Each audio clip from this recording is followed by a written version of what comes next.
Since napakainit ng panahon, hindi na kaya ng electric fan.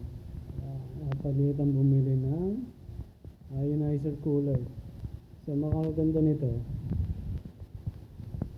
meron siyang 12 liters water capacity, mag-auto swing.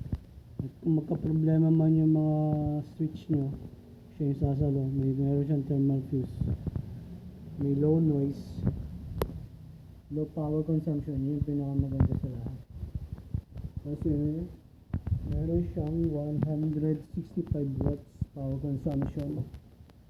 So mas mababa siya kumpara sa iba. So meron siyang air speed na yan, fan mode, so low, mid, high.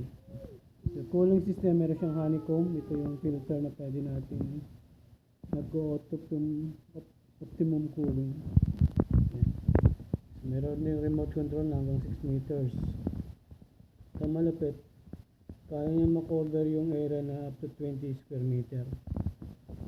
So, ang kulay niya, actually meron siyang black pero ang binili namin is white. Ayun, tingnan natin. So ito yung pinakaloob niya. Pangitan na meron siyang kasamang dalawang gulong, 4 na gulong. Ayan. So since may thread, iikot lang yun. So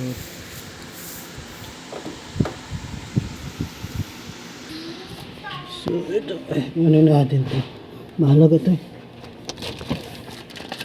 Yan, user manual, magkasamang pampihit. Yan, wala. Ito yung kanila, hindi mo na kailangan bumili ng yelo o magpatigas ng yelo. Meron na siyang air cooler. Ito kailangan maigpit ito. Lalagay mo to sa freezer para tumigas. Meron siyang parang gel. Yun yung titigas. Pag tumigas yun, magiging para siyang ice. Jelly yung pagkakuha niya. So hindi mo na kailangan refillan ito ng tubig. Ito yung ilalagay natin doon sa may tubig para mas lumamig. So pakita ko na sa inyo to.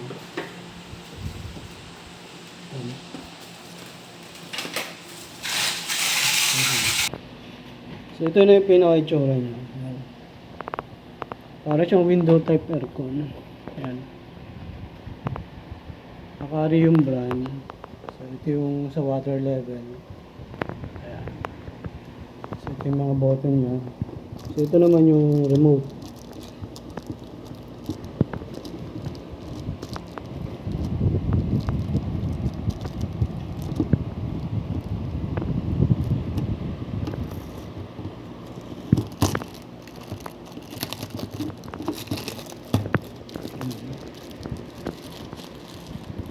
Simple lang yung remote. Pwede siya dito ilagay kung hindi ginagamit yung remote. So papakita ko ngayon sa inyo yung likod kung saan nilalagay yung tubig. Ayan. So ito yung likod niya. So kung gusto nyo linisin yung ito, tanggalin yung tornilyo, tapos running water lang dito. Ayan. Tapos natatanggal itong honeycomb na to, yung parang filter na yan. Running water din lang. Tapos patutuyuin mo siya bago mo siya ilagay dito. So ito naman yung lagayin ng tubig. So ito, may on and off dyan. Kung bukas yung panel mo at ginanon mo siya, yan, narinig nyo yun, diba? Automatic, mamamatay din. So ito, yan. So ito yung may higop ng tubig para lumamig. So ito paganda nito kumpara sa iba, madaling linisin. Kasi dito minsan namumuo yung molds Ito yung pinaka maximum ng lagayan tubig. So ito yung pinaka minimum. So yan.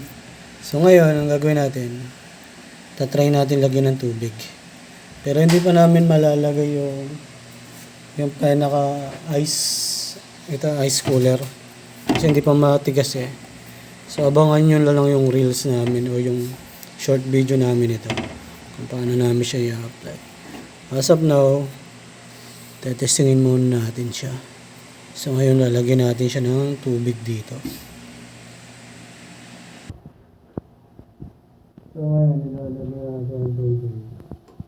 So pabuti natin sa level na dito lang. Natin na try ilagay.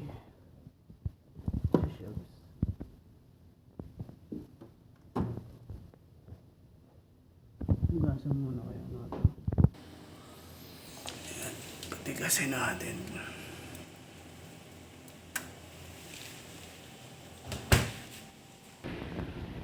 So ito yung tubig. Yan. Yan yung level niya. Ngayon papasok ko na to sa loob. Masubukan na natin. Yan, pagka naipasok nyo na yan, ibababa nyo lang to. Ayun o. Naka-on siya. So ngayon, isasaksak na natin. Saktong-sakto siya dito. In between ng TV tsaka ng electric fan. So ngayon, i-turn on na natin siya. So yun. Ito yung sensor ng remote. So naka-on.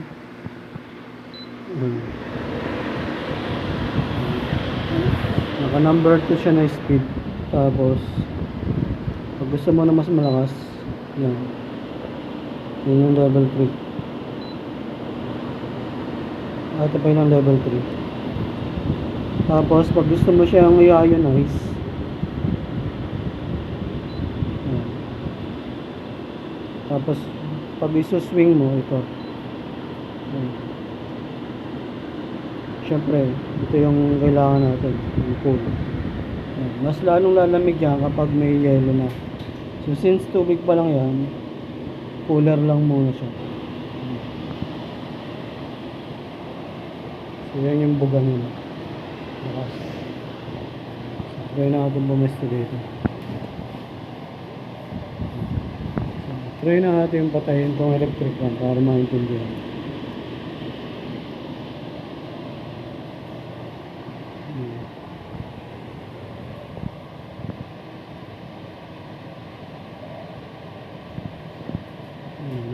Hangin dito, abot dito. Mag-start na siya lumamig.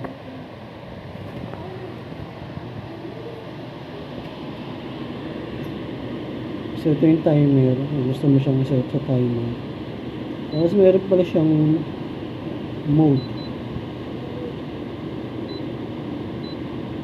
Pag ito sleep, mas mahina. Ito yung normal. Nakatodo siya. Nakaswing.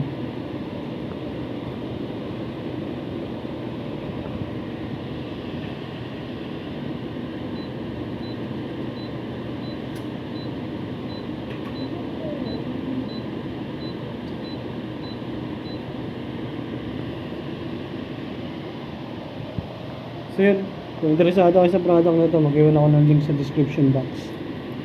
So, yun lang. Don't forget to subscribe.